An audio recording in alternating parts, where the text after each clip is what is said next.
Good morning, everyone. That's better. Good morning. We've got special guests with us this morning. It's our annual Mission Sunday, and we have with us Dr. Paul Chinches and his wonderful family, and Trey Porter and his wife Kim. Trey, a Raymond native, a Raymondite, as you may say, is going to be presenting for us this morning for our Sunday school hour. Trey grew up here in Raymond. That does not mean you can fall asleep while he's speaking. As I reminded him this morning, a prophet has no honor in his hometown. So, Trey will be with us. Just housekeeping rules. Before service, there'll be coffee ready. If you have food you need to bring, Jessica's in the kitchen. Immediately after service, we'll have lunch in the fellowship hall. We've got fried chicken coming from the corner market and a whole bunch of other fixings to go with it. That's going to be at 12 o'clock. Okay, I'm going to turn it over to Mr. Trey Porter. Do you want to use the cordless? I can certainly do it if we feel it's necessary. Just for us that are hard of hearing. Sure. Which would be me. Happy to do it.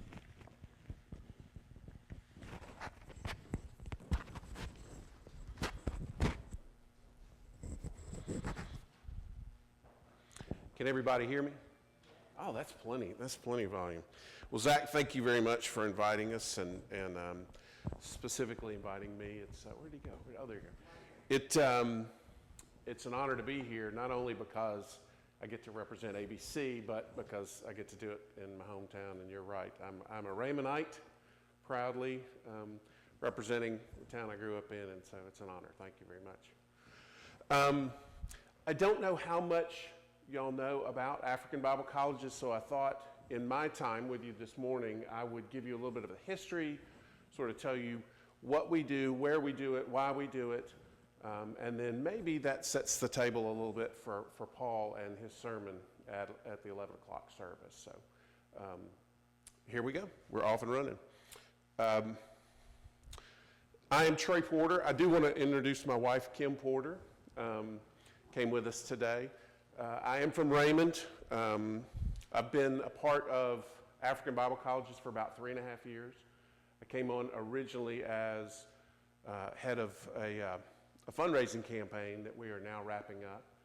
And Paul, in either his wisdom or his folly, we agreed that I'm going to stay on with the staff and continue to do development and fundraising from this point forward as we complete the campaign and move on to other goals and roles and needs of the mission. Like I said, I do fundraising for ABC. That's my history, about 25 years of it. So I'm very comfortable in telling you to go ahead and get your pocketbooks, wallets, checkbooks out, and we'll be doing a collect. I'm only joking. That's not my purpose today. Like I said, I'm talking about ABC and maybe sharing a little bit about our story and our purpose and our mission with you today. Zach and I actually met at General Assembly last year. He came by our booth in St. Louis, and obviously when he said he was at Raymond, we immediately started striking up a conversation and talking about today and the opportunity for Paul and I to both be here. So Zach, again, thank you very much for the invitation then and now, and I hope that we have a wonderful morning, and I know we're going to have a great lunch, because I've known Raymond cooking since I was 4 years old. So we're in good shape there. Like I said, I am a product of Raymond. I don't know how much of that you can see, but I grew up in that modified A-frame house in McClendon Circle. We actually came to Raymond when I was about 4 years old. My parents worked at Hines Community College. That's my family in the middle. Some of y'all may remember Retta Porter. That was my mom. And believe it or not, it's 25 years ago that she passed away. My dad, Rick, is living in Terry with my stepmom, just blowing and going. He's doing great. That little girl on my shoulder is my sister May, who, those of you who remember when May was born, she'll be, I'll say it anyway, she's not here. She'll be 40 this year, which is very hard for me to believe. She has 3 children. She and her husband Joey have 3 children. They live in Vicksburg, and she's doing wonderfully. And I know she would send her best if I'd remembered to tell her I was coming this morning to speak to y'all. But anyway, and believe it or not, that is one of your very own in the top portion of that. Can you see that, Kim? Yes. Kim Williams. I don't know how that cheerleader picture from your senior year in high school got on my page, but you know, I can neither confirm nor deny that Kim's little brother John and I used to pester the heck out of her and her friends when we were over at their house. Kim's little brother John is my best friend and has been since the first day of first grade. So that's John there next to me in the football uniform. So enough with the frivolity. Let's move on.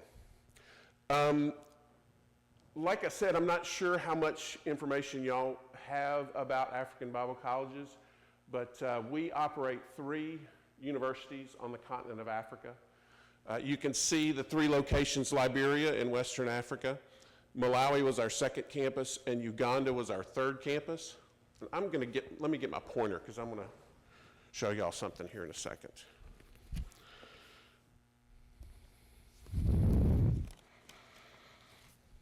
No, that's not it.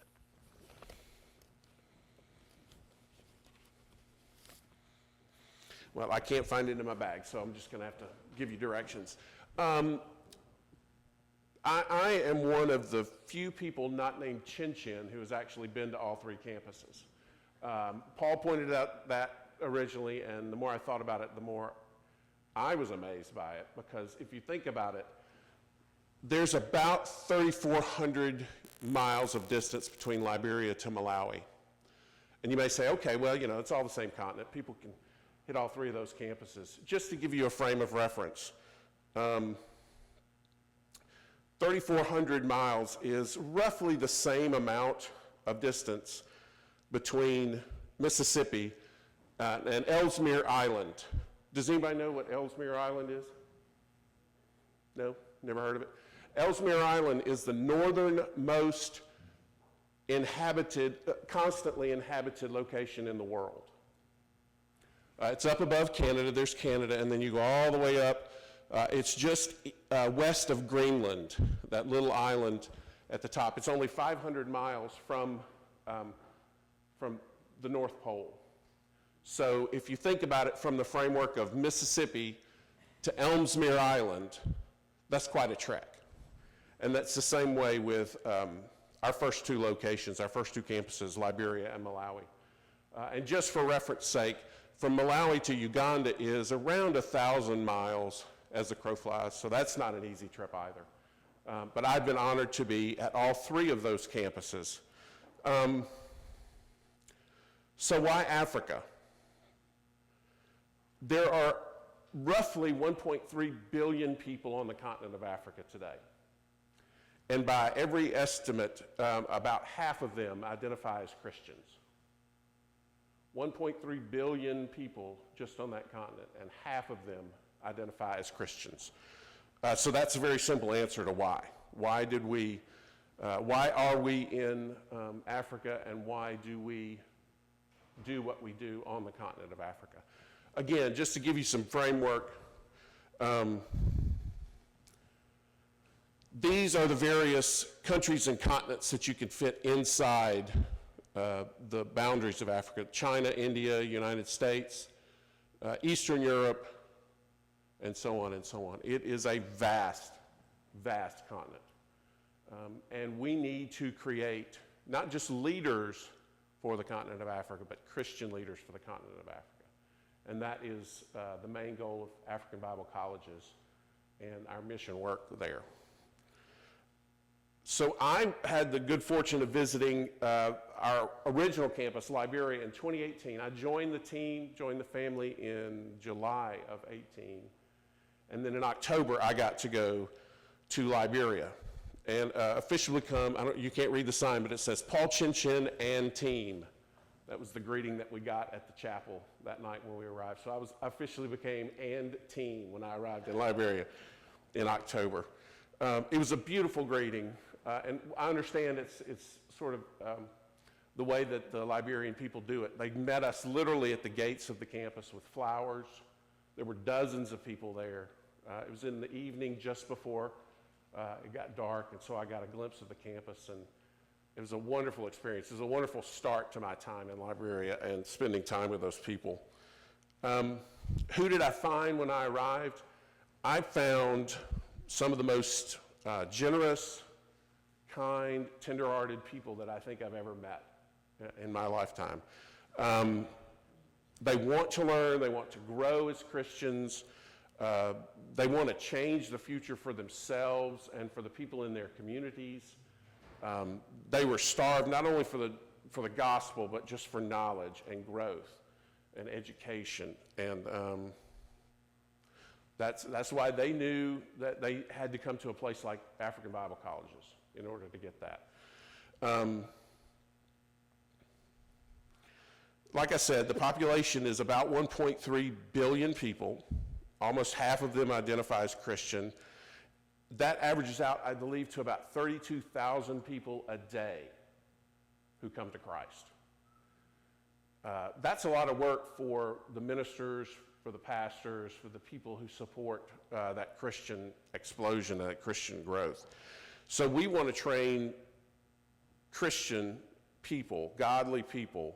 We want to train them up so they know how to be fruitful in their communities and to nourish these 32,000 new Christians every day.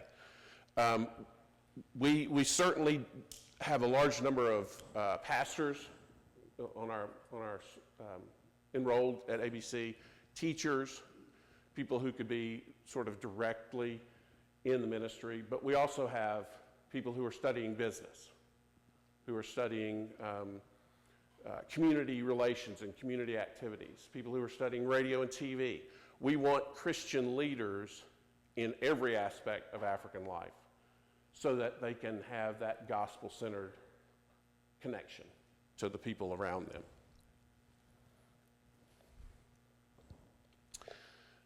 And of course, our students arrive, for the most part, very, very ready for that.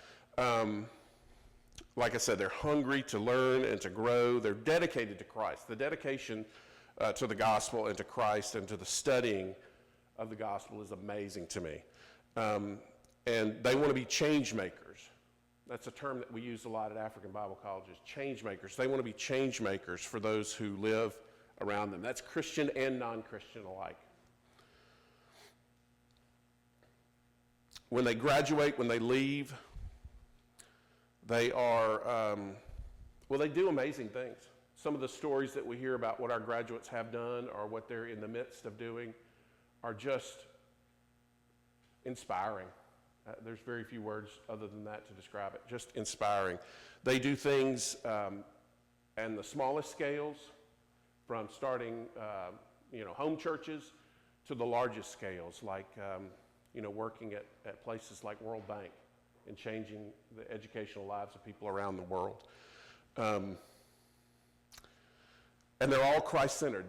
They leave African Bible colleges Christ-centered in their approach to life. And every one of our students gets about, and Paul will correct me if I state this wrong, but it's about 40 units of scripture, Bible study, Bible classes, through their 4 years at ABC. So technically they could probably all graduate at least with a minor in religion, if not a major in religion.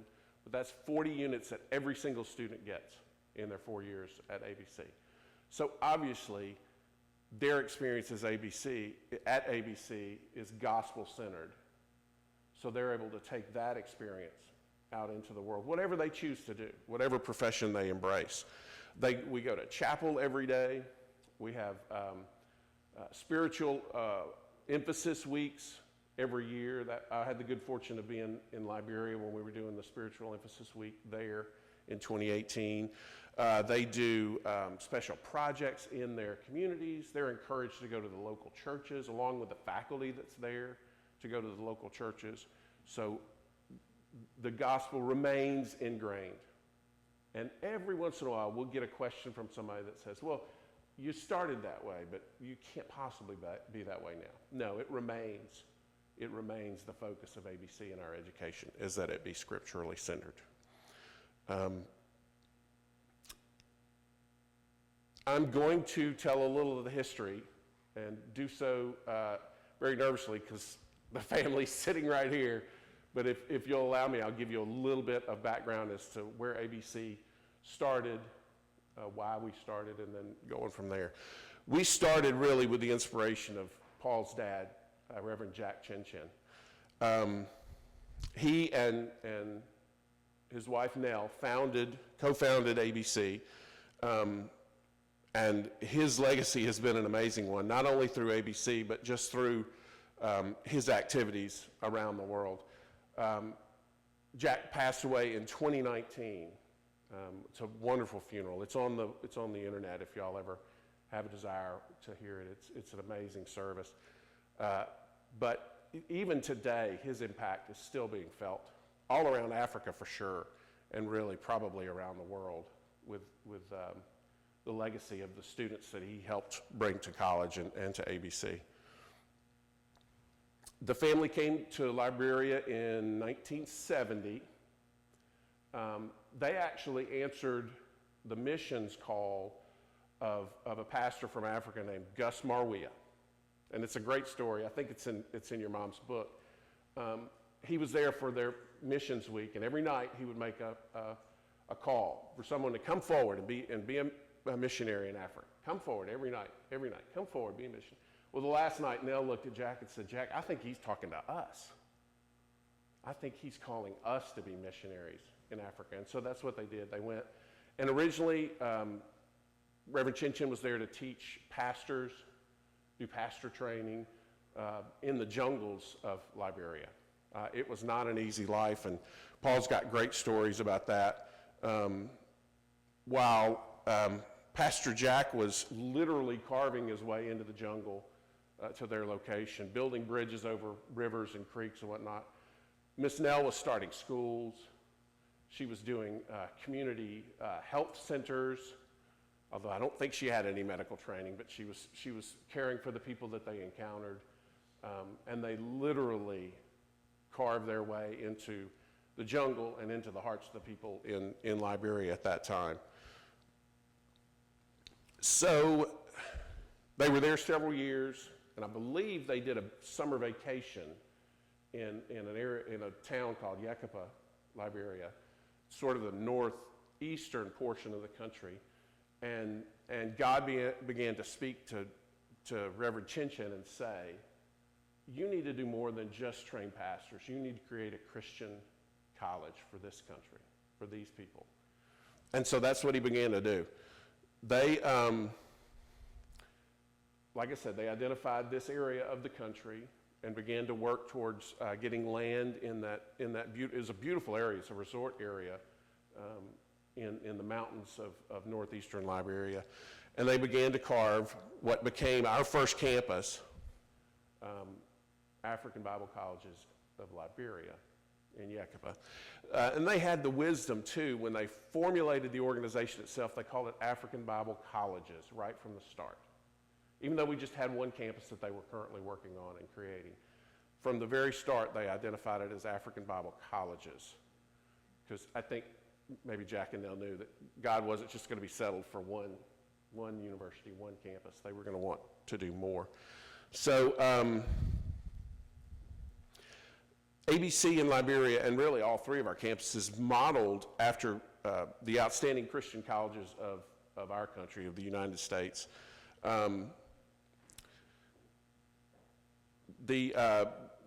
we've already talked about, gospel-centered, but the other value was that they identified professors, international professors from all over the world to come to Liberia and to bring their knowledge, to bring their experiences, so that the students could receive those experiences and they could soak in gospel teachings from around the world and different approaches and different styles of teaching as well.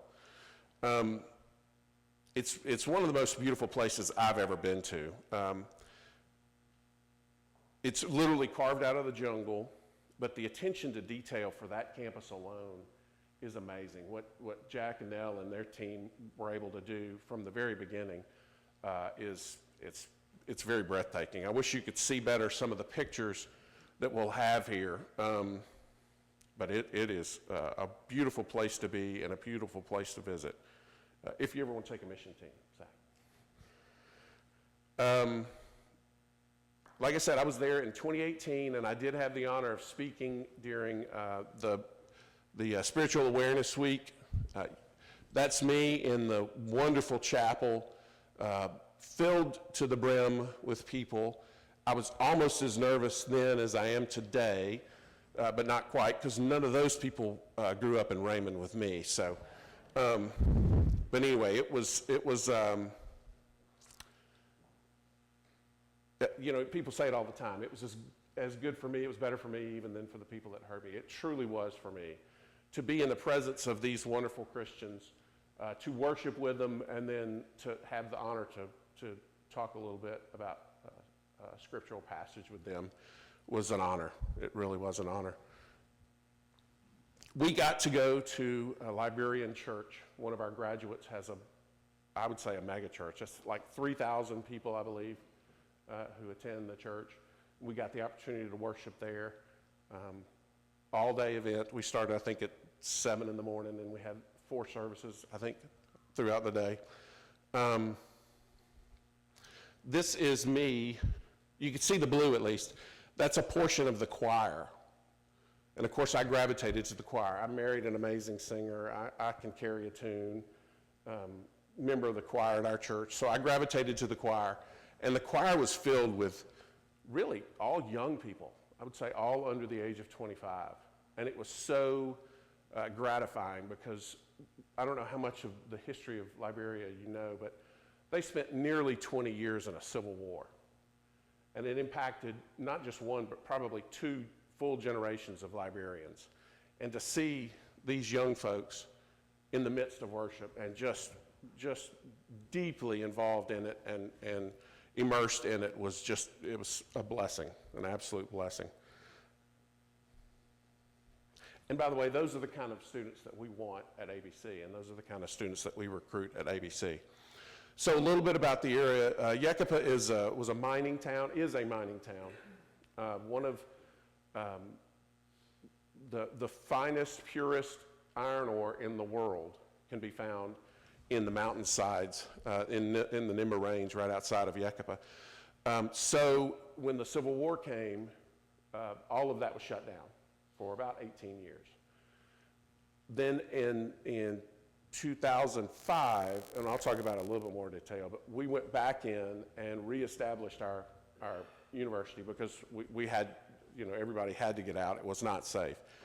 And while the mining picked back up, it was a different company on a different range, and a lot of the area was completely abandoned. The mining area was completely abandoned. We took a tour while I was there, and a little bit overwhelming, the size and the process that it took to mine the ore out of those mountains, and then to see all that they just sort of left behind. That was a processing facility. This is a loading facility where they would drive the trains in, and they would just fill up the trains by the tons with the raw ore after they had broken it down. This is a picture. I wish y'all could see this better. I really do apologize. But this is a picture of the largest mining pit, iron ore pit, where they dug down. I would say it's 1,000 feet deep. That's a guesstimate on my part, but it's even in something so destructive as that, the way that God has regrown that jungle and regrown that country into a really picturesque and beautiful place now is pretty amazing. He is an awesome God, for sure. So this scripture really sort of exemplifies and informs the next portion of ABC's life. This is Isaiah 54:2. It says, "Enlarge the place of your tent, and let the curtains of your habitations be stretched out. Do not hold back. Lengthen your cords and strengthen your stakes." And I really think that Paul and his family took a passage like this and other passages in the Bible to heart and began to search for new locations for ABC on the continent of Africa. And from what I understand, at the same time, there was leadership in Malawi reaching out to us in Liberia, ABC in Liberia, to say, come to Malawi. We want you in Malawi. We need you in Malawi. And so that's precisely what they did. In 1989, ABC established the second campus, the second university in Lilongwe, Malawi, and welcomed our first students in 1992. If you think about it, building an entire college campus in less than 3 years is pretty amazing. It's, again, a beautiful place, a gorgeous campus. So in this picture, we have the Bitsy Irby. Many of you probably know Irby Lighting. That's the Bitsy Irby Student Center. They were generous enough to support that. That's a new pediatric clinic that we have in our hospitals and clinics.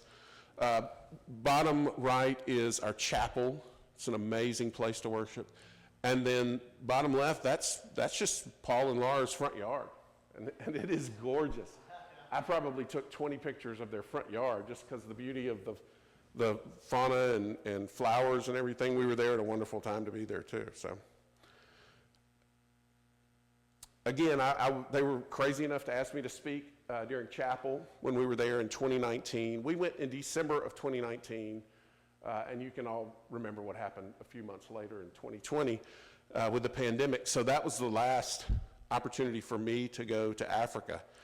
But probably have thought enough now to just say, we'll just have you go. We won't have you speak all the time while you're there. But here was the added pressure of that particular presentation. I'm talking too much about pressure, but anyway, sitting right next to Paul was his mother, Miss Nell, who was actually in Africa and in Malawi at the time that we were there.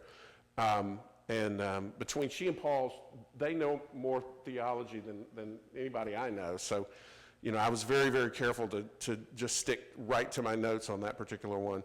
But I bring that up because to experience Malawi and to experience our campus with her was an amazing treat. One, because she knows the country so well and because she loves the country so much.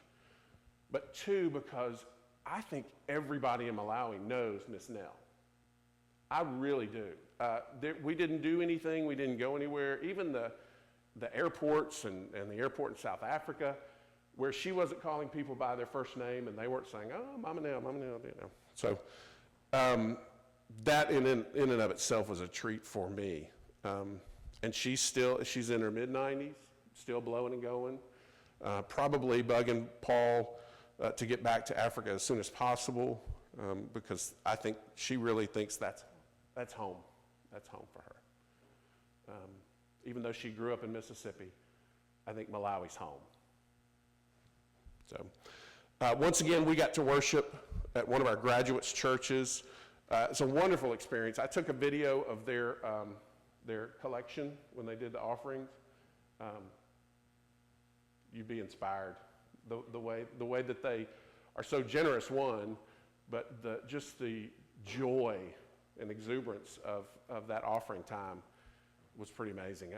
It was probably rude of me to pull out my camera and my phone and videotape the whole thing, but it was just, it was glory. I mean, it was a glimpse of heaven, and the way they celebrated that moment and that opportunity to support their church, it was wonderful. In 2005, ABC added our third campus in Kampala, Uganda. That's the campus that I've spent the least amount of time on. We were only there about 36 hours. But just in that short period of time, I met some incredible people, and we were there. It was during Christmas time, and so people were sort of getting out and getting in. I didn't get as much interaction with students as I would have liked. But I got a lot of interaction with the faculty. This is actually from a party that we had the night we were there. The faculty, we went to this fantastic restaurant and hotel and had dinner at Christmas celebration, and I got to spend a lot of time with the faculty. And it's really a diverse faculty and staff. I mentioned earlier that we try to get international members of the faculty from all around the world. but we also have some wonderful local professors and staff members, and they just come together almost seamlessly to really present a wonderful educational experience for our students. Both are so valuable. It's important that they hear these really learned professors and talented professionals who come to our campuses and teach, but it's also important that they see these wonderful African teachers, these Christians who many of them have learned at ABC, have graduated from ABC, and who are outstanding professors and educators and staff members to help our students along in their matriculation. Like I said, I visited in Christmas of 19 and attended that Christmas dinner. I did get a chance on the one full day that we were there just to wander around the campus and meet some of the students and interact with them. These two particular students really sort of tickled my fancy. He was in his last semester and was about to start a business in Kampala. And you could see by the smile on his face, the excitement he has for his future was amazing, just amazing. He was so ready to leap out into the world. She was actually working on an education degree and spoke very frankly about her anxiety of being in the classroom. And to see the two of them interact and the way that he tended to her heart and her anxiety in that moment, and it just happened. They happened to be in the same computer lab and weren't really communicating at all until the three of us got together and started talking. And the way he tended to her and the way she received that was it was beautiful. So she was actually talking about maybe going on to our Malawi campus and doing a graduate program. And that made her anxious, very, very anxious to leave home and to go that far away and to go where she didn't know people. Also that she could be a better teacher is sort of what she was saying. Why, I'm not sure I should do this just to be a better teacher kind of thing. It was a blessing. And yes, we are a real and full campus. We have basketball games. Paul's staff there arranged for us to have a basketball game while we were visiting. And I think is that the only gymnasium in Uganda? No, in Malawi, we have the only basketball gymnasium. And we actually have two now on our campuses in Malawi. We do have varsity sports, basketball, soccer, football for them is how they term it. And of course, when Paul Chinches is your president and CEO, you're gonna have basketball, and you're gonna be very good at it. Our national championship team in Malawi in 2013 is evidence of that. And Paul's on that coaching staff there, so proud props to the Lions of ABC for our 2013 national championship. All the while we were developing specifically our Malawi campus, as I mentioned earlier, Liberia was in total chaos. They had a civil war, which began, or at least the first factions of it began in 1989, and our folks in Liberia actually hung on until 1992 before they just had to leave because of the violence and their own safety. So the next 14 years, ABC just sat dormant. And then in 2006, we went back in and began searching for our campus. It really had been taken over by the jungle, completely reclaimed by the jungle. So they searched for it. They found it. It's a great story about how Jack had planted some non-native trees in a beautiful line of trees in sort of the center of the campus. And they were looking and looking and looking, and then he spies the trees off in the distance. It's like, there it is. There's our campus. And so they were able to go right to it and begin sort of bringing it out from the jungle again. One of the places that was almost completely destroyed, but not quite, was our chapel. And for those of you who can see it on the left, that is our chapel, essentially stripped of everything that they could possibly get, short of the concrete and some of the steel. On the right, that's a picture that I took of it in 2018, just wandering around campus. But the chapel sort of stood as that inspirational place to tell the story of Liberia's rebirth and regrowth. We actually had Franklin Graham come and help us rededicate the chapel and the campus in 2008 is when we reopened that. And just, by the way, y'all probably know that Franklin Graham's head of Samaritan's Purse, and they have been so generous and supportive of our campus, specifically in Liberia, I think since we sort of reestablished. They've helped us build dormitories and classrooms. They helped us a great deal in just rebuilding the campus itself back in the early 2000s with support and with people, and it's an amazing relationship. I think it's a personal one between the Grahams and the Chinches, but it's also a wonderful professional relationship between ABC and Samaritan's Purse.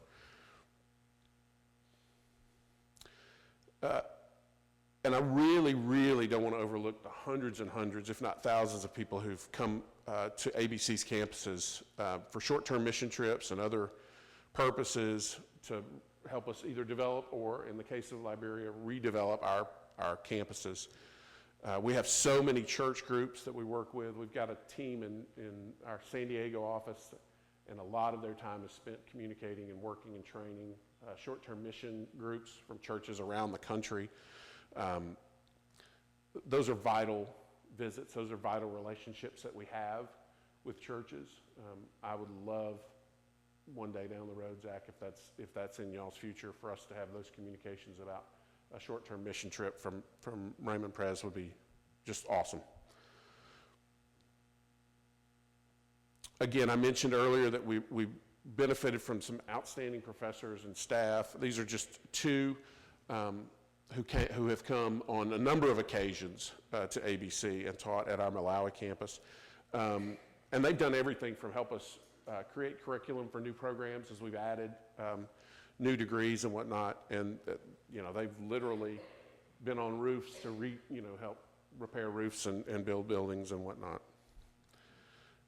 And all of that leads to our desire to find and recruit and admit the very best students that we can in each one of the three countries. This is a testing day where students were testing to see if they were qualified to apply for ABC and to enter, based on their educational preparedness. The numbers that we know, about 1 in every 1,000 first grader in Africa gets the opportunity to go to university. 1 in 1,000 even get the opportunity to go. A lot of times it's because they're not prepared to go. But we search out the very best prepared high school students, high school graduates, to become a part of our ABC student population. So, and that's an interesting journey, to say the least. All that, of course, leads to graduation. In the 4 years in between, we teach them, we assist them, we lead them, we guide them, and then they graduate, and they're filled with excitement, they're filled with the Spirit, and then they go out into the world and become the change makers that we envision them to be, and they envision themselves to be. I do want to spend just a few minutes playing a video of one particular graduate that I got to meet a couple of years ago. Her name is Irene Mtekateka. And hers is a very, very interesting story, and she's a wonderful representation of what our graduates can and will do after they finish at ABC.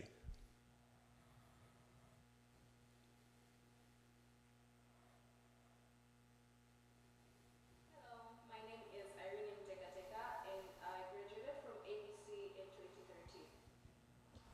So I'm currently working with the World Bank with the GPE unit, Global Partnership for Education. I'm currently working as a consultant, mainly doing monitoring and evaluation. After graduating, I started working with ABC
sponsorship, I don't think I could have been able to afford to finish my education at ABC. At first, I didn't really think about it and how a huge impact it might have in my life when we were taking all the classes that required us to do critical thinking on a lot of papers. I felt like that really helped me, and also it prepared me on how it worked with other people because of how we were going to the ministries, being able to talk to different people. Just that experience helped me to be able to work with other people and just open up and be able to talk about different things.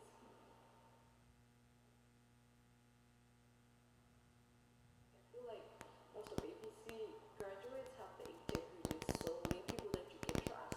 So I feel like that happens because that integrity is part of learning more about the biblical aspect of the program that helps with just the integrity of a person. Like for me as an individual, it just helps me because I feel like I think different than other people. I did grow spiritually very much. It really helped me.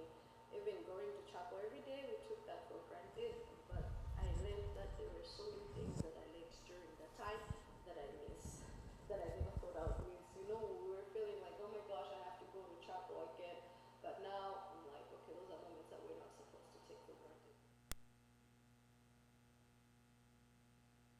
Yeah, ABC as training leaders that are bringing change, and leaders that think beyond the leaders that we see. I was just looking back, I'm seeing what my friends are doing back home. They're doing amazing things. They have started organizations, they have opened schools, they are making changes, and then they're including God in everything that they're doing. ABC is creating leaders across the world, not just in Malawi. I know friends who are across the world doing different amazing things. I got to interview Irene in D.C. when I was there, like I said, a couple of years ago, and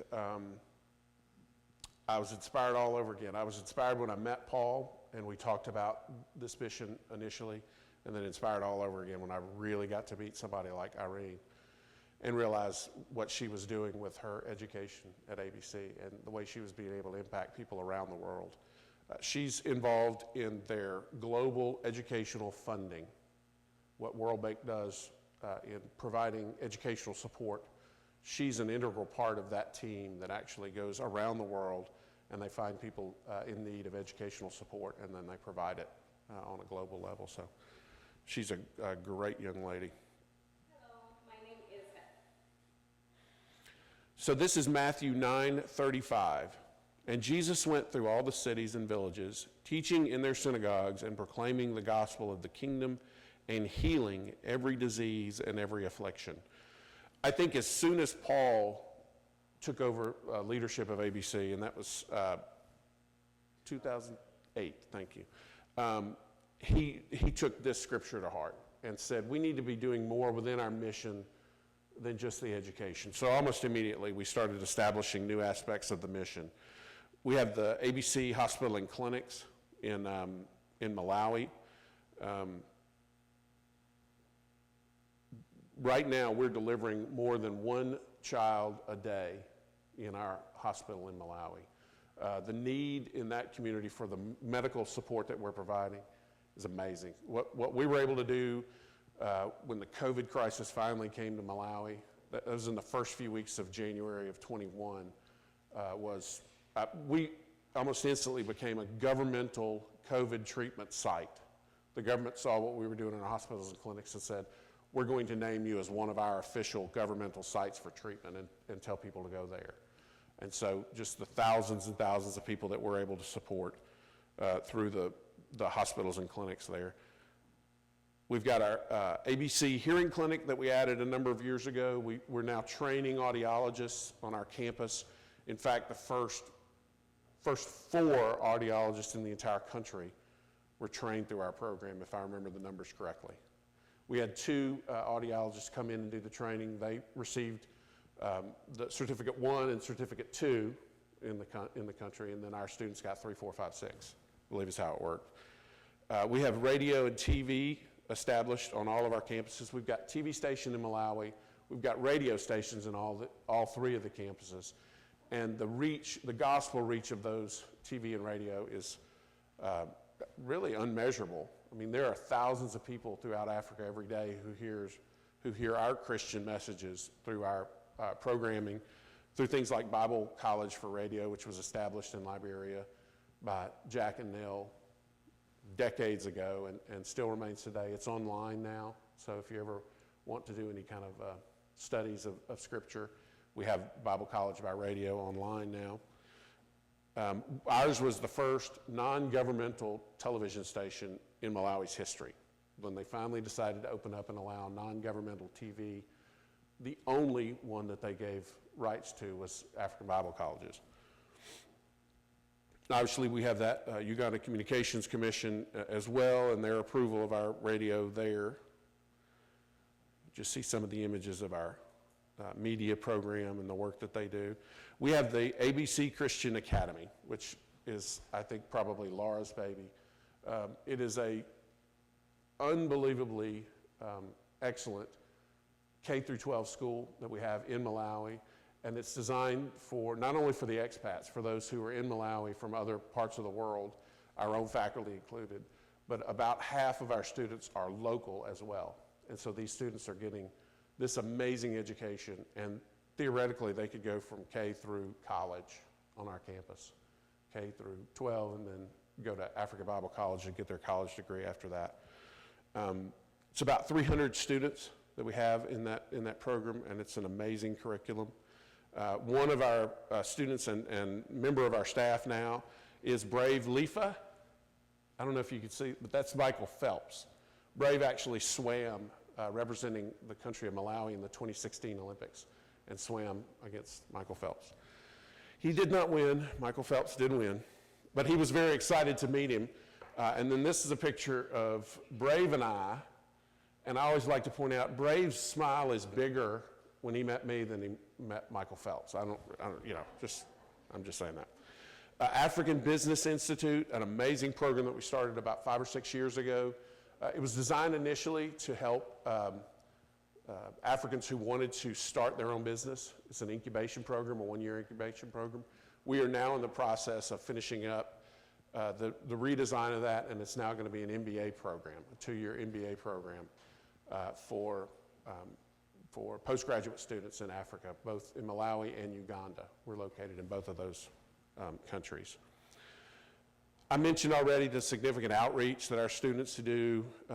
They go into their communities, they go into the villages around our campuses, and they do everything from flood relief to assisting with food shortages, the Ebola outbreaks that occurred in Liberia almost 10 years ago, COVID relief, just many, many other humanitarian efforts that our students and our staff and our volunteers and our visitors do. We have growing technology programs. We're actually raising money now so that we could put a laptop in every single student's hand. We learned a significant learning curve when COVID happened and we had to send our students home, what they had to do in order to keep up their schoolwork, because we maintain our schoolwork on 2 of the 3 campuses. But it brought into great focus the need that every student have their own laptop so that they could do their work. So now we're in a program where we're giving every student a laptop, and that's theirs to keep when they graduate. So it's really a fine resource to take with them when they go out into their careers, whatever the case may be. The outreach programs, Project Jumbo that Paul's family started, the kids in the family started, where they bring backpacks filled with school supplies and other things to kids in the varying neighborhoods around our campus in Malawi, a long way. And Vandell, I think, is taking a crew this summer from his school in MRA. So that the legacy of that continues, that project continues. Wonderful relationships with folks like Evangelism Explosion. This is our building actually on the campus where we have these connections and these relationships that just grows fruit on our campuses and in the communities around them. You see volunteers. This is a solar panel installation that we've done. This is a physician from our home church. This is Jimmy Moore, who's actually doing health care in the communities. They came over for a summer and did that. So this is John 17, 14 to 19. I've given them your word, and the world has hated them because they are not of the world, just as I am not of the world. I do not ask that you take them out of the world, but that you keep them from the evil one. They are not of the world, just as I am not of the world. Sanctify them in the truth. Your word is truth. As you sent me into the world, so I have sent them into the world. And for their sake, I consecrate myself, that they also may be sanctified in truth. A lot of times when people think of Christians in this world, they say, I'm in the world, but I'm not of the world. I'm in the world, but I'm not of the world. To me, that's almost notes sort of a separation from the world around us. And I think this scripture is one that, whether Paul and his family realize it or not, have sort of embraced the idea that we're not of the world, but we're sent into it. And that's really the core of Jack's initial inspiration when he created ABC, and everything that's followed with it since 1970 when he came to Liberia. So all those years ago, they decided to go into the world where God was leading them to go. And they know the power proclaimed in Romans 10. For everyone who calls on the name of the Lord will be saved. How then can they call on the one they have not believed in? And how can they believe in the one of whom they have not heard? And how can they hear without someone preaching to them? And how can anyone preach unless they are sent? As it is written, how beautiful are the feet of those who bring good news. I think ABC is about training those who have beautiful feet and bring the good news. And I hope that we continue to do it for another 45 years and beyond. So thank you for your time. Thank you for listening. And we're here today. We're going to stay for lunch. So if you have any questions about what we do and how we do it, we'd be honored to answer questions. Thank you, Zach.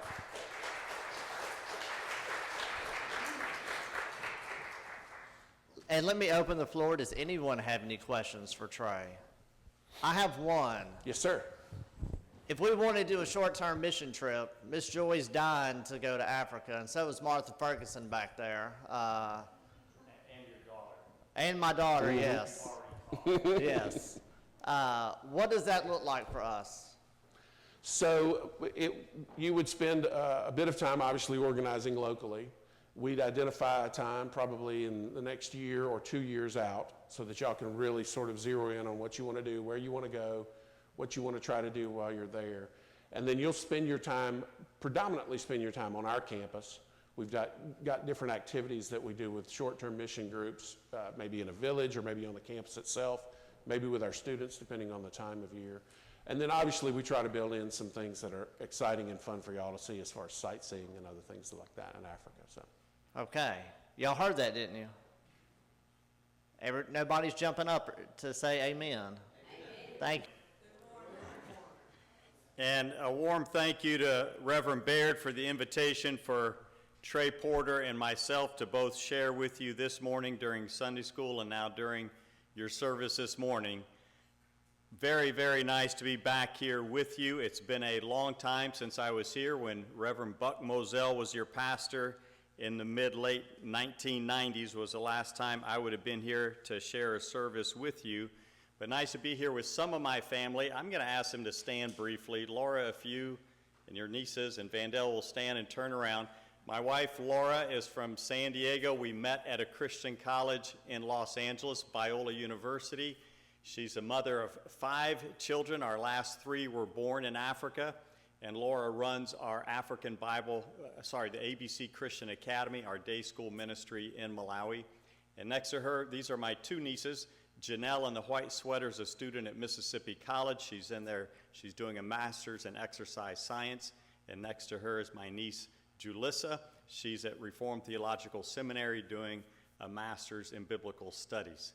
And then my son, the tall one here, Vandell, our last born of our 5 kids. Vandell. That's two of my older brothers. One was Van, one was Dell, so we joined them together. He's a junior in high school. Thank you guys for coming this morning.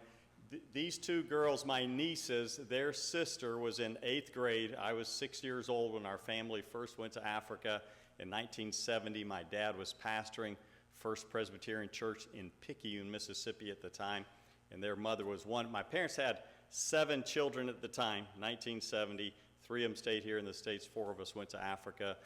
Their mother was my older sister when we first moved over there. One quick story, though, since Vandell is here with us. He's our last one in the house out of 5 kids. The rest are in college or married or working. But Vandell, we were not expecting. Laura and I were almost 40 years old when she found out that we're expecting number 5. So it was a bit of a surprise. We went to see the doctor. The first visit didn't go well because during the visit, the doctor told Laura, he said, I've calculated your due date. It's April 1. April Fool's Day. So Laura complained for the next 6, 7, 8 months that she was not going to have an April Fool's baby. On March 31, the day before Vandell was due, my 2 older daughters came running into my office. We're in Malawi. They came bursting in. They said, Dad, please come up to the house. Mom is on the trampoline, 9 months pregnant. Mom is on the trampoline, and she's yelling, I don't want to have an April Fool's baby. Well, God was good. At 10 o'clock that night, Laura delivered Vandell 2 hours before April 1st. But nice to be back here in Raymond. Like I said, and Reverend Bird said this earlier, our mission has had a long relationship with Raymond Presbyterian Church. When Buck Moselle was here in the mid-1990s as your pastor, he put our ABC office in the old post office. Y'all have a name for the building now. It was just the abandoned post office, and we turned it into our ABC offices for a short time. But in the back was a huge warehouse, and that's where we would store our goods before we shipped them to Africa. And I was here, it was 1997. We were shipping things to Africa to build our mission hospital.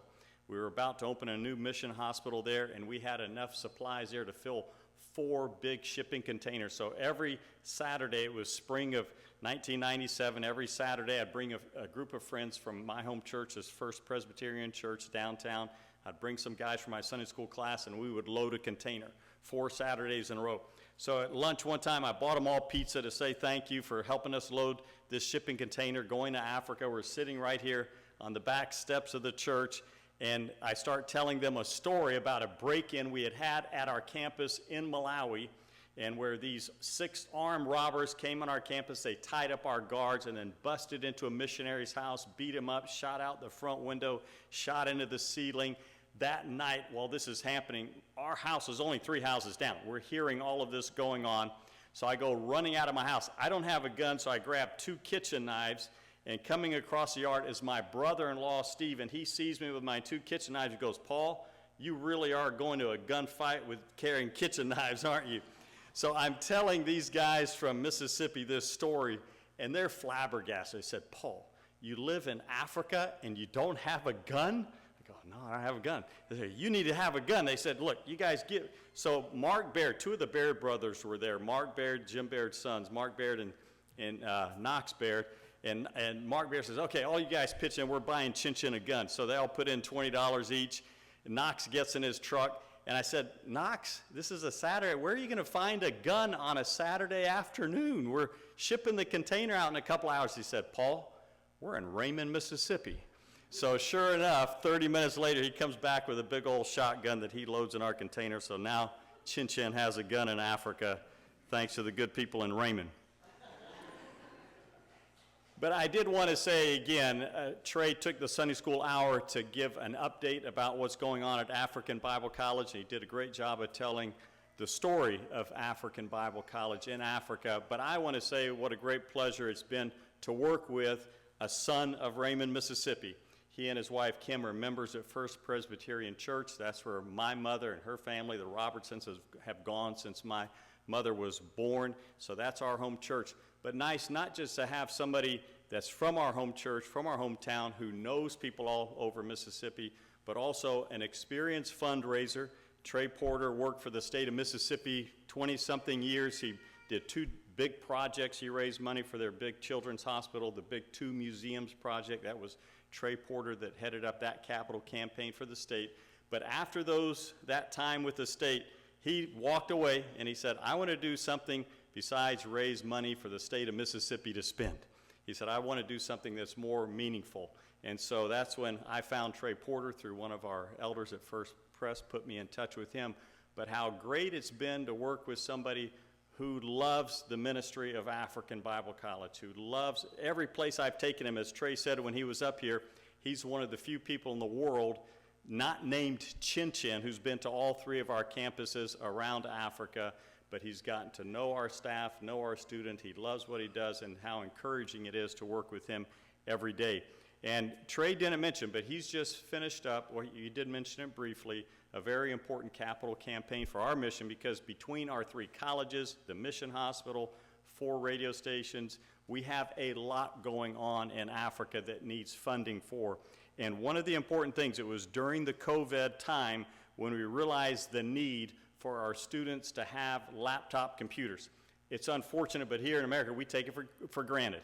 What kid has gone to college in America without a computer in the last 20 years? It hasn't happened. But in Africa, when COVID hit, we had to send our students home. Said, okay, we're going to go to Google Classroom, which our professors did, but only literally less than 2 out of every 10 of our students owned a laptop or owned a computer at home. So 8 out of 10, what they did have was a smartphone. And so they did try to do their schoolwork off a smartphone. The profs would send them assignments in emails or on Google Classrooms. They could see them on their phone, but you can't write a term paper on your cell phone. And so during COVID, our students would have to take sheets of paper, handwrite it, take pictures of their assignments that they had completed, email them back to their professors. They made it work, but it was really eye-opening to us. We need to do something now. And so we're the first university in Africa when our students finish their freshman year. After they've been there a year, they begin their sophomore year, they're handed a laptop computer. This is yours to do your work, and when they leave ABC, they have a tremendous tool. So Trey has been helping us with that, as well as a new emergency department. We've just poured the slab for a brand new emergency department at our mission hospital. We opened that hospital 22 years ago, but we've never had a proper ER for somebody to come in when there's something urgent happening. And we've had so many cases, including our own family. When Vandell was in kindergarten, he's 5 years old, and he's walking to school from our home up the hill going to the ABC Christian Academy. And there in the grass along the path as he's walking to school, he sees a snake curled up. He's only 5, and he's going, oh, that's interesting. A snake must be sleeping by the path. So he takes his backpack, drops it in his classroom, goes back out and goes, that snake's still asleep. Maybe I should wake him up. And so this 5-year-old kid taps the snake with his foot, and boom, that snake bit right through his sock. And he was in such shock, he went and sat in his desk, and he told his African friend, Kandwani, he said, I was just bit by a snake outside. Thank goodness this African kid knew how dangerous it was. Raised his hand and said, Teacher, Vandell just got bit by a snake. Grabbed him out of his desk. The teacher ran across the street to where our mission hospital is. They called Laura and I on the phone. We rushed down there. Our doctor had him in his lap, and he said, well, your son's fine. He said, this was a poisonous snake. You can see the lower bites and the upper bites means it's a poisonous, but it was a dry bite. That snake chose not to release any venom. But if that snake had put venom in our son, we had nothing we could have done about that. So we've had many emergencies, not just for our family, for our students, for people in the community. So that's another big project that Trey's helped us raise money for, is our new emergency department that will be opening next year. We just poured the slab for that building now. But let me just pick up on something before we begin this morning that Trey mentioned this morning in Sunday school. What a critical time this is in Africa. Trey used the numbers that there's over 1 billion people in Africa, and half of them are Christians, 32,000 new people becoming Christians every day. It's a tremendous place to do ministry. But that also means you have 500 million people who aren't Christians. And so there's a genuine battle going on for Africa. Don't think that Satan has had control of Africa. You know, if anyone sitting here is older than I am, Africa was called the Dark Continent. There's a good reason. Satan thought it was his. and he's not going to give it up without a battle. You hear of these Islamic groups called Boko Haram that are in Nigeria. You hear about El-Shabaab that are in Somalia. You hear about ISIS that's in Libya, cutting off people's heads on the beach. All three of those extremist groups, they're in Africa. They're not giving up those countries without a fight. But here's the good news that y'all should take away from the service this morning. We are winning that battle. Christians are. Christianity's growing faster than Islam is. Countries are becoming stronger Christian countries than they were just a few years ago. And a lot of that has to do with the graduates of African Bible College going into their communities, making a difference, pastoring strong evangelical churches that preach the gospel. It's not like when we talk about 500 million Christians in Africa, it's not like being in Mexico and saying I'm Catholic, or everyone's Catholic. These are genuine born-again Christians. In October, I was back in Malawi, and I was speaking at one of our graduates' churches. His name is Christopher Kanyenda, and he had written me. He heard I was on my way to Malawi. He said, will you come preach at my church? I've just been reassigned to a church called Msonka Manja. Msonka Manja means, Manja is your hands, Msonka means to come together. So the name of his new church is Hands Coming Together. So he said, will you come preach at my new church? We had lived in Lilongwe since the late 1980s. That's the capital city. I'd never heard of this church, Msonka Manja. It was just on the opposite side of town. I said, sure. I said, I assume your service is at, he asked me to come at the 7 o'clock service. I said, that's fine. Usually they have a 7 a.m. is the English service, and then right after that at 9:30 they have the Chichewa, the local language service. But then he wrote an email back and he said, well, Paul, he said, but I need you to come before the 7 a.m. Please come at 6:45 so you can greet the people who are coming for the 5 a.m. service.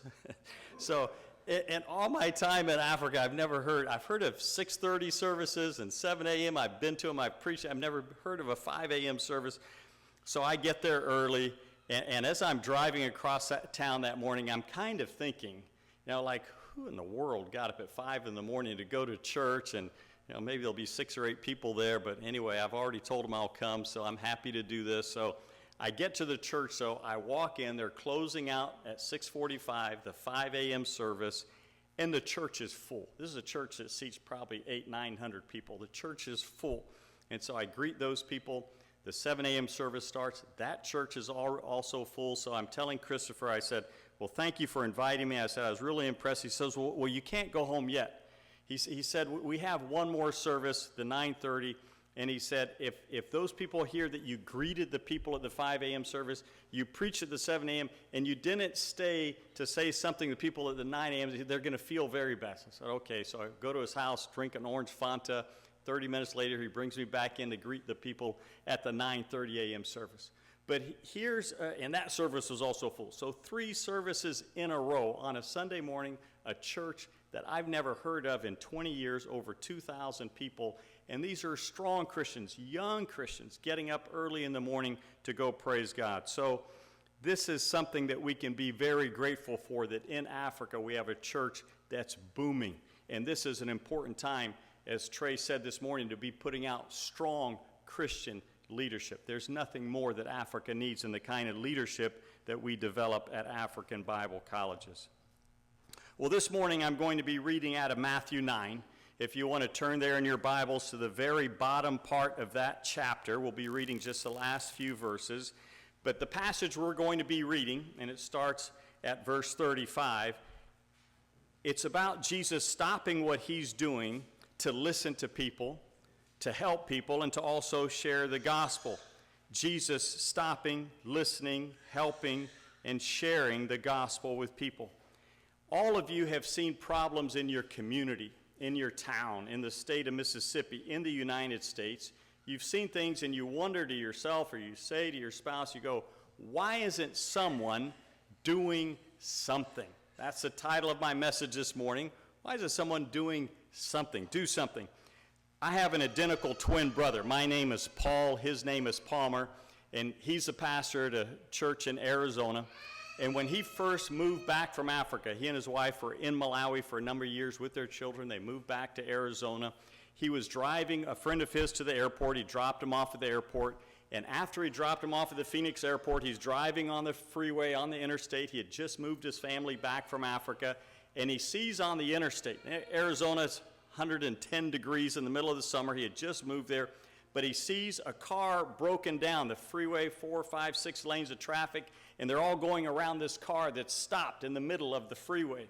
And so my brother, as he gets closer, he starts going around, and he realizes that there's one guy with the door open, a hand on the steering wheel, trying to push the car off the freeway. Meanwhile, people 60, 70 miles an hour just flying around him. So my brother's going, I can't believe nobody's helping this guy. So he pulls off to the side of the freeway, gets out of his car, starts running through the traffic. He gets to the back of this gentleman's car and starts pushing, and now the two of them are trying to push this car off the freeway. Car is still whipping all around him. And that's when my brother yelled to this gentleman. He said, why is nobody helping you? Like, who are these people in Arizona that can't stop and help you? Why is nobody helping you? The gentleman turns around and yells at my brother. He says, I don't know. I just landed at the airport. I'm from Israel.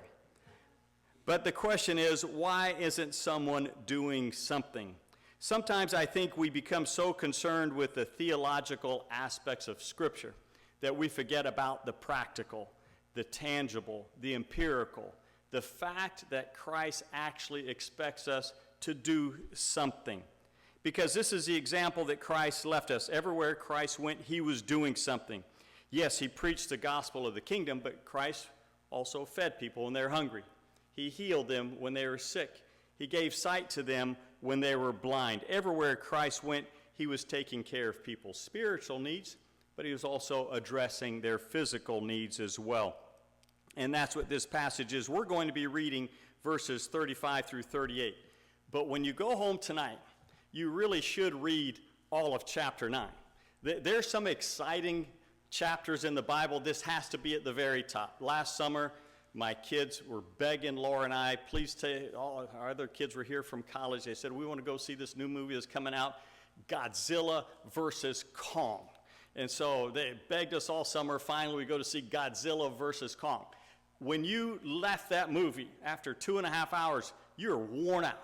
There was activity and action from the second the movie started till the second it ended. Just people getting thrown everywhere, cities, Hong Kong's destroyed. You're beginning to end action. This is the Godzilla versus Kong chapter of the Bible. From the very beginning of chapter 9 to the very end, there's activity. It starts out with Jesus meeting this man that's been paralyzed his whole life. He tells him, I forgive your sins. The man stands up and walks. Well, immediately that stirs up discussion. The next thing Jesus does is he goes into the house, it says, of a tax collector who are in a whole different category than sinners. You got sinners over here, you got tax collector. Tax collector and sinners were eating with Jesus. Well, again, stirred up another uproar with the church leaders.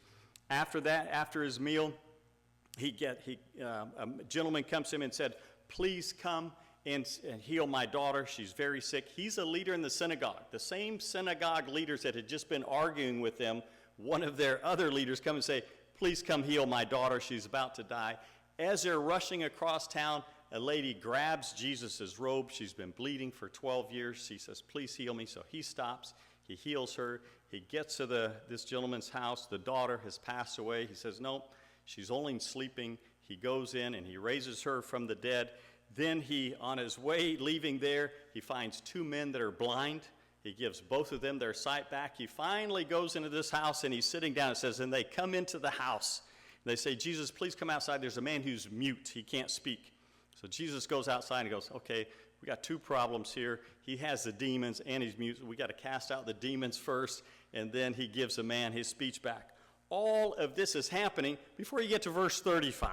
And that's the passage that we're going to read. But the point is, everywhere Jesus went, he was doing something, taking care of people's spiritual needs as well as their physical needs.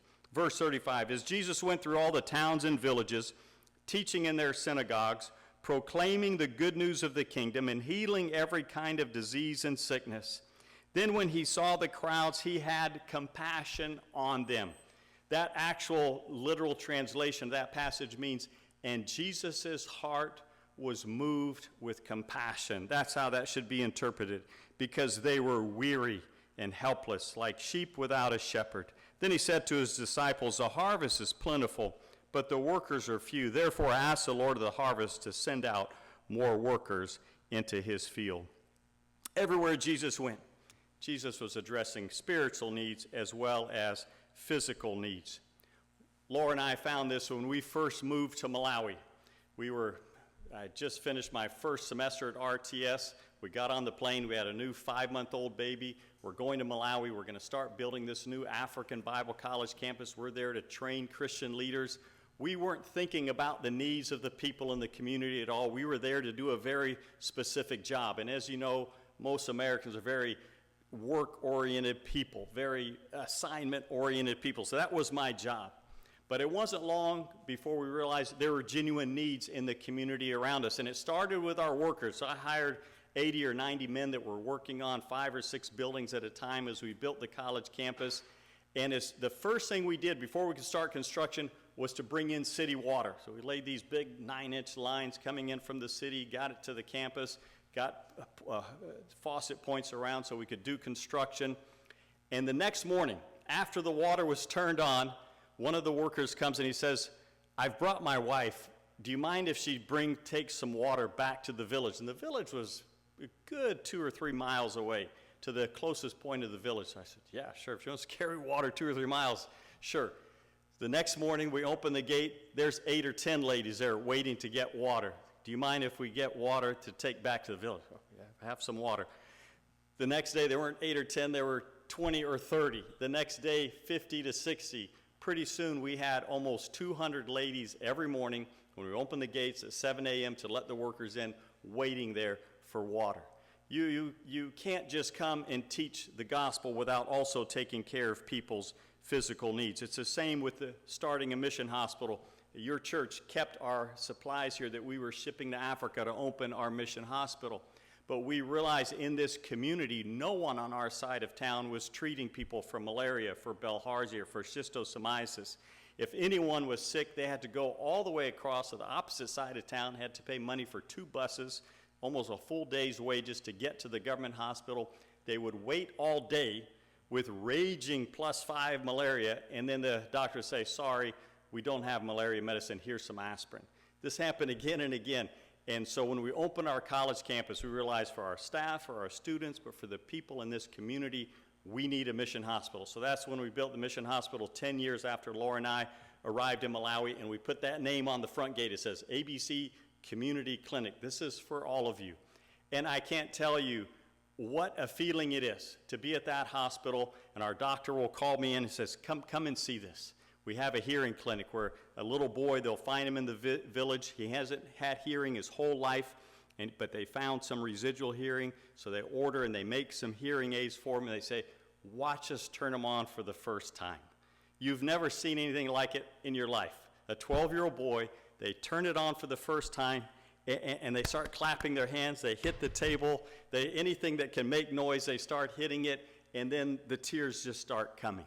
Their first time to hear. There's nothing like that, doing it for people. And this is what Jesus found, that you can't just go to run a Christian college in Africa, train Christian leaders. You also have to take care of people's physical needs as well. And the amazing thing is, when you start doing things for other people, it's your family that's blessed. It's your church that is blessed. God will provide for you more than you ever need. You won't believe this if I tell you, but this is right here in Jackson, Mississippi. There's a missions committee with a pastor that sits on the missions committee to make sure his church doesn't give away too much money.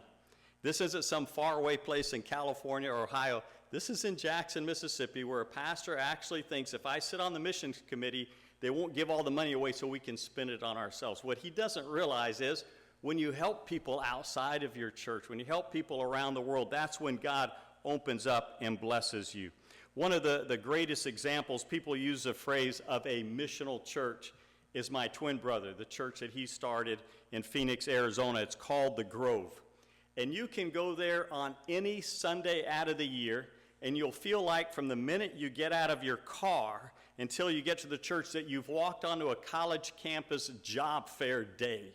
because there's tables set up, there's tents set up, there's people all over the church grounds and in the lobby and at the church trying to sign you up for different activities. And many of them are there right in their own community where they rebuild homes. Some of them are signing you up for trips to Dominican Republic or to Cuba or to Africa. They send over 100 people a year. Besides the 2 years of COVID, for 10 years in a row, my brother's church has sent over 100 people a year just to Africa, let alone all the other places. They have shoe drives, they have a refugee ministry. They have a lot going on at their church, but it was a little bit offensive to me. One Sunday I was there to speak, and my brother had invited me to come talk about African Bible College, and I was going to present our student sponsorship program. And I said, Palmer, we have almost 800 students at our 3 campuses. I really need the people at your church to sponsor 100 of my students this Sunday. He said, it's $39 a month, and they can help put a student through college. He goes, Paul, that's easy. I'm sure we will get that. So I said, okay. So that Sunday I showed up. I had these profiles made up of a student with their picture and a little write-up. I had these cards. And I said, Palmer, so I went to his office before the first service. He had 3 services that morning. I said, where do I put these cards where people can pick them up, and if they want to sponsor a student, where's a good place? He said, Paul, he said, just go there. The podium's right in the middle of the sanctuary. There's people that sit on all 4 sides. He said, just tape them up around 25 on each side. We'll call them up at the end if anyone wants to sponsor a student. So I went in, sanctuary's empty. I start taping up 25 profiles on each side of the stage. As I go around, I notice there's these huge metal buckets at each corner. Big metal bucket on that corner, 4 of them. So after I tape up my 100 profiles of my students, I go back to Palmer. And I said, hey, what are you doing with the big buckets? I've taped up all my 100 profiles for my students for our sponsorship Sunday. What are the big metal buckets? He goes, oh, yeah, he said, I forgot. We're raising money for an orphanage in Haiti. I said, today? He said, yeah, today. I said, the same day I'm trying to raise money for our students in Africa? He goes, yeah, he said, but these are good people, they'll do it. I said, well, how much are you trying to raise for the orphanage in Haiti? He says, $48,000. I said, you're trying to raise $48,000 the same day I'm trying to get 100 people to sign up for my students. He goes, yeah, don't worry about it. You'll be fine. After the 3rd service was over, we didn't have 100 students sponsored that Sunday. We had 160 students sponsored that Sunday.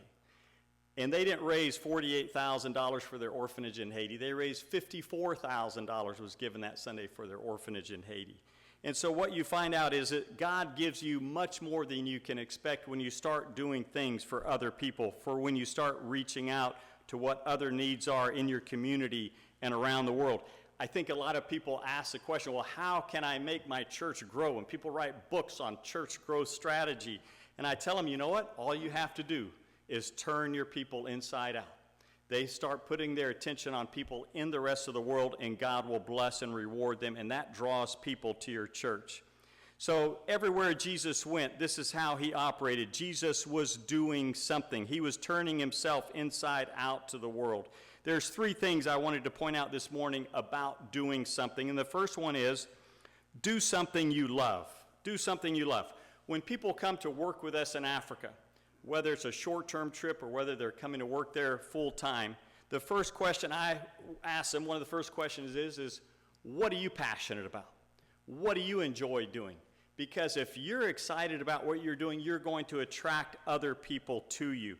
It's amazing, but God can use almost anything that you're excited about to draw people to you, to have an impact and influence on the community, to build appreciation and value for yourself, your ministry, and for what you're doing in the community by just picking up on what you're excited about. We've had people come over there. John Canfield from Indiana started a music program, brought a whole 40-foot container of music equipment. We had a gentleman from Japan come and start our business program because he was excited about Christians being in business leaders. We had a couple that Trey mentioned came from Australia because they were excited about starting a hearing clinic and started a very successful hearing clinic in Malawi. So the question is, what are you passionate about?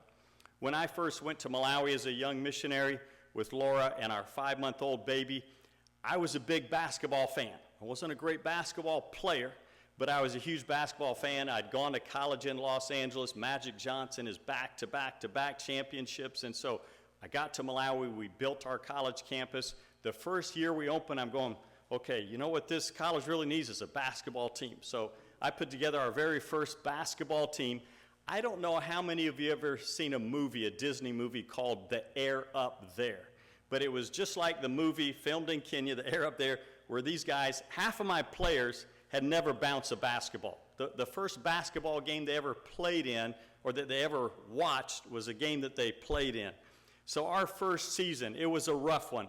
But after we started training the team, after we started lining up our few games, a group of pastors that were attending African Bible College, these were Presbyterian ministers, had come back to do their degree, and they had on their black coats and their collars and their little white collar, and about 4 or 5 came into my office and they said, Reverend Paul, we need to talk to you about your basketball team. They said, you know, sports is not a good thing for a Christian school. I said, really? They said, yes.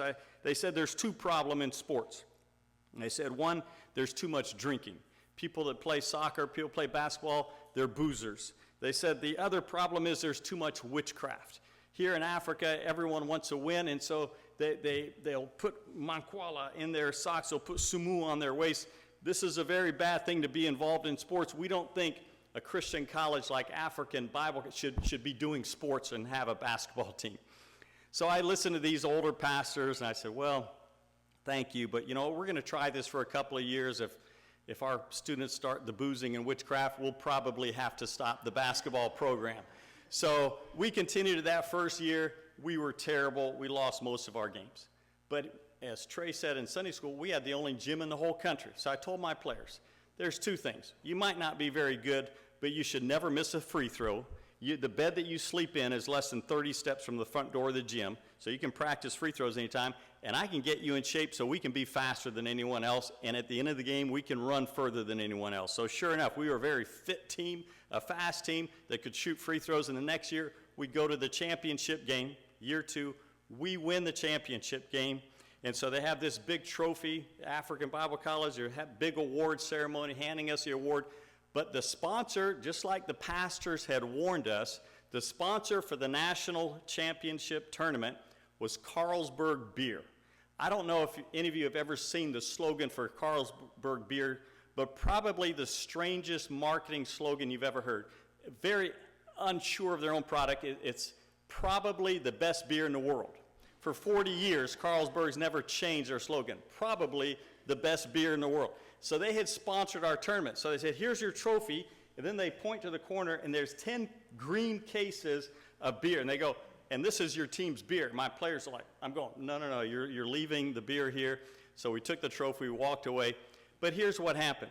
Because now we were the national champions, I went to the organizing committee. I said, you know what, guys? I said, we have a really nice gym. Because that tournament was played outdoors. I said, would you guys like to have the national tournament in our gym? And I go, that would be great. I said, and you know what? I have some good friends at the Sprite Bottling Company. I could get a new sponsor that's going to give you twice as much money as Carlsberg. Oh, that would be wonderful. So the next year, we won back-to-back championships. The championship games played in our home gym with Sprite as a sponsor.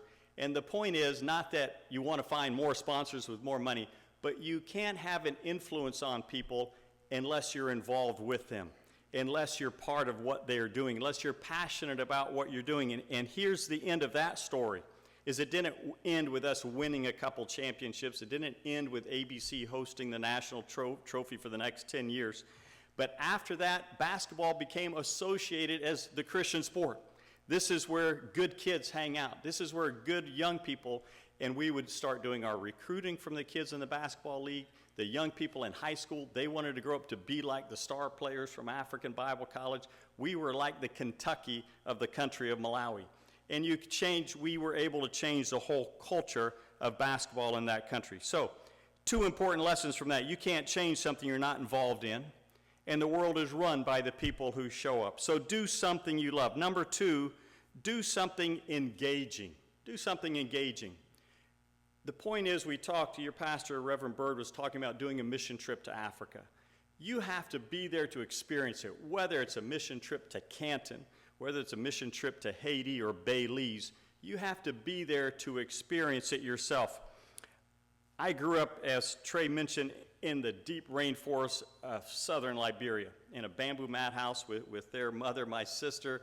We had a pet chimpanzee that slept in a box next to my bed. Their mother had goats going in and out of the house and mongooses. Their mother was like the Dr. Doolittle of Liberia. And we were way out in the bush. And I had our African friends, me and my twin brother, our best friends were Tinkon, Jipla, Manje, Wallo. These were our good friends. And we would, every now and then, would be sitting on a hot afternoon, would be sitting under a mango tree, and they'd be asking my brother and I, tell us about America. So we would tell them about the astronauts landing on the moon, and boom, they just couldn't believe that. And then we would tell them about freeways. We'd tell them about skyscrapers. So every once in a while they'd ask us. So one time my brother and I, we said, let's tell them about roller coasters. These kids way in the bush, 1970, never even seen a picture of a roller coaster. So we're trying to describe a roller coaster. It's a car for children, not for grown-up. Children riding this car, fast, up, down. You go in the curve, upside down. Whoa, who's driving? You don't have to drive. It's on a steel stick. You're just riding on a steel stick. The kids their mind is blown. I said, but listen, the greatest roller coaster in the whole world is called the Matterhorn. It's in California, the Matterhorn. I said, you go up this roller coaster up to the top of a mountain, a white mountain. Then you go inside the mountain, and then it's completely dark. But then there's stars inside the mountain. These kids, their minds just like this. So the point is, I could have sat there for hours. You could have sat there trying to describe what it is to ride the Matterhorn to some kid in Africa. He'll never know what it's like until what? Till he gets to Disneyland, and he gets on a rail car, and he rides actual Matterhorn himself. And it's the same with being involved in missions and with service work in your community. Jesus, we talk about this passage that I read, had compassion on people. His heart was moved with compassion. Why? Because he was there with them. Jesus was face to face. If you go back and read Luke 17, there's a story about Jesus confronting the 10 lepers. And they're yelling at him, Jesus, come, please come help us. Jesus could see them, what they look like. Jesus could hear them pleading. What the Bible doesn't tell you about, Jesus could also smell them. My mother, Trey said, used to run a clinic at our mission. She found a couple of people that were positive for leprosy. And so we would take them over to a leper colony. And sometimes my dad would go preach at the leper colony. In your whole life, you can't imagine something more uncomfortable for a 10-year-old kid than sitting in a church building about this size with 300 lepers in the tropics in Africa while my dad's preaching. And yes, it looks bad. Their digits are falling off. Their noses collapse. The cartilage is breaking down. But also the smell. They're all dealing with wounds and sores that don't heal. And you're in the tropics, and they're not getting good treatment. And so it smells. And Jesus is seeing all of this. And that's why he has, when you read the passage, and his heart was moved with compassion, he's there with the people. That's why participation is everything. And it's not just about what you do for others. Reverend Bird talked about coming to Africa. And a lot of times we think, well, we're going to go to Haiti, we're going to go to DR, and we're going to save all those people for Jesus. It's not all about what you do for other people. It's also about you, how it changes your heart, how it changes your perspective, how it changes who you are the rest of your life. My daughter, Annabelle, works full-time for our Mission African Bible College, and she invited me once. I was down in San Diego. She said, Dad, you have to come up to LA. I have a friend in Huntington Beach. She's been to Malawi twice. She's starting her own ministry. She's raised money through her company. She works for doTERRA, the oil company, and they've given her money. She's building this kitchen for ladies to bake bread in the village, and then they can sell it at the market and make money. She's really doing it. Please come and encourage her. So I said, okay, that's fine. We'll meet her for breakfast. So we're in Huntington Beach early one morning. My daughter Annabelle and I were waiting for this lady. Her name is Chris Flecken, and she shows up to have breakfast with us. And just as she's sitting down, I notice on her arm, on her forearm, is a tattoo, the outline of the map of Africa, and the words, there's a red heart where Malawi is in the tattoo. And this isn't like a 26-year-old girl. This is a 40-something-year-old lady with a daughter in college. And then on the top of the map of Africa in Chichewa, which they speak in Malawi, it says, Tizawo Nana Mawa. I will see you again soon. She's sitting down. I've never met this lady in my life, so obviously I can't say, tell me about your tattoo. So I wait, we have the conversation, I encourage her, tell her thank you for what she's doing. And just as we were leaving, I said, Chris, I said, tell me about your tattoo. Why did you put Tizawo Nana Mawa on your arm? She said, oh.